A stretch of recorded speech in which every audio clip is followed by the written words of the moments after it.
जय हिंद दोस्तों। अगर तुम किसी भी गवर्नमेंट एग्जाम की तैयारी कर रहे हो तो एक टॉपिक तुम्हारे लिए बहुत ज्यादा महत्वपूर्ण हो जाता है, जिसे बोलते हैं हम ग्रास लैंड, यानी कि घास के मैदान। हर एग्जाम में इससे एक ना एक क्वेश्चन पूछा जाता।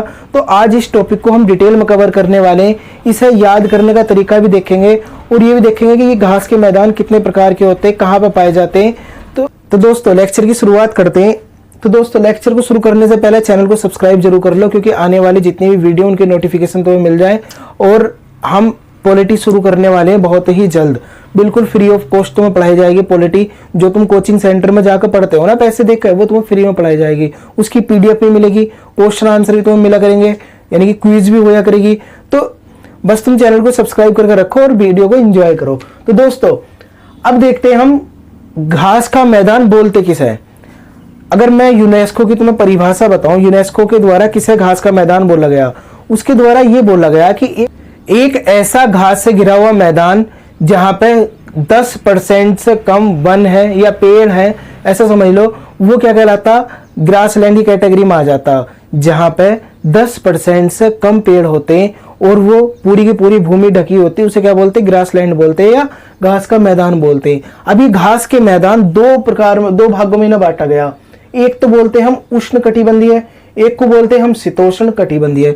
उष्ण कटिबंधीय कौन से होते, तो देखो ई है हमारा गोला, है ना, ये है हमारा गोला, यानी कि यह है हमारी पृथ्वी। हालांकि वैसी नहीं बनी जैसी थी। तो देखो ये बीच में क्या है, इसके इक्वेटर, हमारी पृथ्वी के मध्य में क्या है, इक्वेटर, जिसे बोलते हैं हम भूमध्य रेखा। इससे ऊपर क्या है, कर्क रेखा। इससे नीचे क्या है, मकर रेखा, जिसे बोलते हैं हम Tropic of Cancer and Tropic of Capricorn. तो ये क्या है, कर्क रेखा, ये भूमध्य रेखा, और ये क्या हो गई, मकर रेखा। ये पूरा क्या हो गया, हमारा गोला, है ना। तो इन दोनों के बीच का हिस्सा, कर्क रेखा और भूमध्य रेखा के बीच का हिस्सा, अगर यहां पर कोई घास के मैदान पाए जाएंगे तो उन्हें क्या बोलेंगे हम, उष्ण कटिबंधीय घास के मैदान। समझ गए। अगर कर्क रेखा और भूमध्य रेखा के बीच में अगर कोई घास के मैदान पाए जाते तो उसे बोलते हैं हम उष्ण कटिबंधीय घास के मैदान। या भूमध्य रेखा या मकर रेखा के मध्य में अगर कोई घास के मैदान पाए जाते उन्हें भी हम क्या बोलते हैं, उष्ण कटिबंधीय घास के मैदान ही बोलते हैं। यानी कि ये जो भूमध्य रेखा है ना, और ये कर्क रेखा और ये मकर रेखा, इनके बीच के हिस्सा जो है, यहाँ पे जितने भी घास के मैदान पाए जाएंगे तो उसे बोलेंगे हम उष्ण कटिबंधीय घास के मैदान। जो उष्ण कटिबंधीय घास के मैदान होते हैं इन्हें हम क्या बोलते हैं, सवाना के नाम से भी जानते हैं। तो पता, अगर कोई चीज जैसे उष्ण कटिबंधीय घास के मैदानों में जो सवाना जो घास के मैदान है वो सबसे ज्यादा है ना, सबसे ज्यादा है, मतलब सबसे ज्यादा फैले हुए, तो उसके नाम पर उष्ण कटिबंधीय घास के मैदान को हम सवाना के नाम से भी जानते हैं। तो अब तुम कंफ्यूज होगे तो नहीं ना कि सवाना कहां से आ गया है। तो सवाना घास के मैदान या उष्ण कटिबंधीय घास के मैदान, बात एक ही है। उष्ण कटिबंधीय घास के मैदान जहां पर होते हैं, यहाँ की जो जलवायु होती है वो कैसी होती, आर्द्र होती या शुष्क होती, आर्द्र एवं शुष्क होती। ठीक है। अब मैंने तुम्हें बताया भी इसके भूमध्य रेखा के आसपास वाले उष्ण कटिबंधीय। अब शीतोष्ण कटिबंधीय वनों के बारे में देखते हैं। मैंने घास के मैदान दो भागों में बांटे गए ना, उष्ण कटिबंधीय, शीतोष्ण कटिबंधीय। उष्ण के बारे में बता दिया, शीतोष्ण देख लो। उष्ण कटिबंधीय के अलावा, भूमध्य रेखा के अलावा जहां भी घास के मैदान पाए गए वो सारे शीतोष्ण कटिबंधीय हो गए। याद हो जाएगा ना। अब भूमध्य रेखा के पास है तो उष्ण, और अगर भूमध्य रेखा से दूर है कहीं, इनसे मतलब कर्क रेखा और मकर रेखा से बाहर है, इधर एरिया में हो गए, तो वो सारे क्या होंगे, शीतोष्ण कटिबंधीय घास के मैदान होंगे। अब एक बात यहाँ पे देखो, यहाँ की जलवायु कैसी होती, शीतोष्ण कटिबंधीय जो घास के मैदान है, यहाँ की जलवायु अर्ध शुष्क यहाँ की जलवायु होती, या समशीतोष्ण बोल लो, अर्ध शुष्क या समशीतोष्ण यहाँ की जलवायु होती। यहाँ पे जो घास के मैदान पाए जाते हैं अधिकांश यहाँ पे झाड़ियां पाई जाती।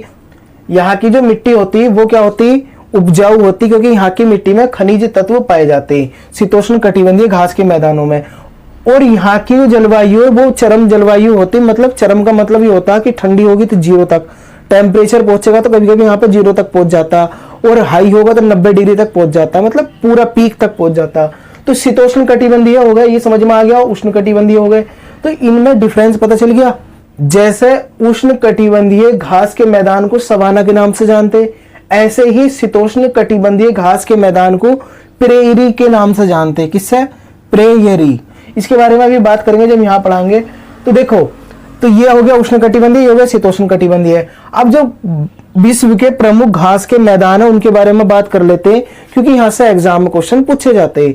देखो, प्रेरी घास का मैदान ये उत्तरी अमेरिका में है। कहां पे? उत्तरी अमेरिका। नेक्स्ट देखो, पंपास घास का मैदान ये अर्जेंटीना में पाया जाता है, दक्षिण अमेरिका। अर्जेंटीना कहां पे है? दक्षिण अमेरिका महाद्वीप में है ये, तो वहां पे पाया जाता है घास का मैदान। ये विश्व का सबसे चौड़ा घास का मैदान है जहां पे एक भी पेड़ नहीं है। समझ गए? तो पंपास कहां हो गया? अर्जेंटीना, दक्षिण अमेरिका। तो अगर ये पूछ ले एग्जाम में तुमसे कि विश्व का सबसे चौड़ा घास का मैदान कहां पे है जहां पे एक भी वृक्ष नहीं है, तो कहां पे? अर्जेंटीना में। उसका नाम पूछ ले, क्या है? पंपास। ठीक है। नेक्स्ट देखो, वेल्ड घास का मैदान ये कहां है? दक्षिण अफ्रीका। मैं अभी बता दूं, मैं इसकी ट्रिक देने वाला था लेकिन मैंने इसकी कोई ट्रिक नहीं लिखी, क्योंकि इसे तुम अगर ऐसे याद रखोगे ज्यादा बेहतर रहेगा। ट्रिक वो थोड़ी लंबी थी, तो इस वजह से मैंने ट्रिक छोड़ दी। इन्हें तुम बस इन्हें यहां देखो, नक्शे में देखो, याद हो जाएंगे तुम्हारे, कोई दिक्कत ही नहीं है।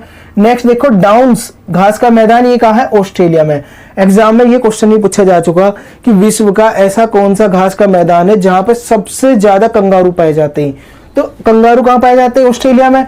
तो देखो, ऑस्ट्रेलिया के अंदर कौन सा? डाउन्स। डाउन्स ही घास का मैदान है, तो यहीं पाए जाएंगे। तो इसमें क्या है, अगर तुम्हें पता होगा कि डाउन्स ऑस्ट्रेलिया के अंदर है, तो तुम तो अपना आप ही लगा दोगे भाई कि कंगारू कहां पाए जाते हैं? ऑस्ट्रेलिया में। ऑस्ट्रेलिया के अंदर घास का मैदान कौन सा? डाउन्स। तो डाउन्स हो गया, कोई दिक्कत ही नहीं है। नेक्स्ट देखो, स्टेपी। इसे स्टेप भी बोलते हैं, स्टेपी भी बोलते हैं। ये पाया जाता है यूरेशिया में। स्टेपी घास का मैदान कहां है? यूरेशिया। यूरेशिया का मतलब समझते हो ना? यू मतलब यूरोप, एशिया, यूरोप एशिया, मतलब दो कॉन्टिनेंट को मिलाकर बना यूरेशिया। दो महाद्वीप, कौन कौन सा? एशिया महाद्वीप और यूरोप महाद्वीप को आपस में मिलाओगे तो क्या बनता है? यूरेशिया। जैसे तुम रूस को देख लो, रूस क्या है? एक यूरेशियन कंट्री है। यूरेशियन मतलब उसका आधा हिस्सा तो एशिया में और कुछ हिस्सा कहां है? यूरोप में भी है। तो इस वजह से यूरेशिया हो गया वो। तो ये जो स्टेपी घास का मैदान है ये भी कहां है? यूरेशिया में। कुछ एशिया में, कुछ कहां है? यूरोप में। और भाई साहब, तुम्हें एक बात और बता दो, विश्व का सबसे ज्यादा चौड़ा घास का मैदान कौन सा अगर तुमसे पूछ ले तो वो कौन सा? स्टेपी है। इसमें कंफ्यूज मत होइए पंपास में और स्टेपी में। पंपास में ये चौड़ा तो था लेकिन इसमें पेड़ नहीं था एक भी, लेकिन ये स्टेपी जो है इससे भी चौड़ा, लेकिन यहाँ पर थोड़े बहुत पेड़ हैं, तो इस वजह से ये इससे अलग है। तो स्टेपी घास का मैदान विश्व का सबसे चौड़ा घास का मैदान है। तो यहाँ पे लिख दो मैं, सबसे चौड़ा घास का मैदान। तो सबसे चौड़ा घास का मैदान कौन सा हो गया? स्टेपी। कहां है? यूरेशिया में। नेक्स्ट देख लो, पुस्ताज, ये हंगरी। हंगरी एक देश का नाम है, इसकी राजधानी पता नहीं? पता तो कमेंट बॉक्स में लिखो, कई बार पूछी जा चुकी है एग्जाम में। कैटरबरी ये कहां है? न्यूजीलैंड के अंदर है। कैटरबरी घास का मैदान न्यूजीलैंड के अंदर। लानोस घास का मैदान ये कहां है? अमेजन बेसिन और वेनेजुएला। तो ये तुमने देखा होगा दक्षिण अमेरिका के अंदर ही वेनेजुएला देश है, और अमेजन वन के बारे में पढ़ा होगा, तो अमेजन वन के बेसिन में पाए जाते हैं ये लानोस घास के मैदान। अब यहां तक तो ये क्या थे? शीतोष्ण कटिबंधीय। सारे के सारे घास के मैदान कैसे थे? ये शीतोष्ण कटिबंधीय। अब जो नीचे को चलेंगे ये कैसे होंगे? उष्ण कटिबंधीय। तो इनसे भी क्वेश्चन पूछा जाएगा, तो कंफ्यूज मत होइए। ये क्या हो गए? सारे शीतोष्ण कटिबंधीय। बाकी जो नीचे चलेंगे ये कैसे चलेंगे? उष्ण कटिबंधीय। देखो, कंपोज घास का मैदान ये तुम्हारा ब्राजील के अंदर है। सवाना ये दक्षिण अफ्रीका और दक्षिण अमेरिका में है सवाना घास का मैदान। ठीक है। अब अगर तुमसे कोई एग्जाम में ये क्वेश्चन पूछ ले कि तुमने चौड़ा तो बता दिया, अभी बताओ विश्व का सबसे लंबा घास का मैदान कौन सा? तो मैं तुम्हें बता रहा हूं ना भाई साहब कि सबसे लंबा कौन सा? सवाना है, जो दक्षिण अफ्रीका और दक्षिण अमेरिका महाद्वीप में पाए जाते हैं। पार्कलैंड विश्व का सबसे छोटा घास का मैदान कौन सा है? तो कौन सा है? पार्कलैंड। कहां पे है ये? अफ्रीका में। कटिंगा ग्रासलैंड बोल लो, कटिंगा घास का मैदान बोल लो, ये भी तुम्हारा कहां है? ब्राजील के अंदर है। टैगा तो कई बार एग्जाम में क्वेश्चन पूछा जा चुका। टैगा घास का मैदान कहां है? यूरोप और एशिया में, जिसे हम बोलते हैं यूरेशिया।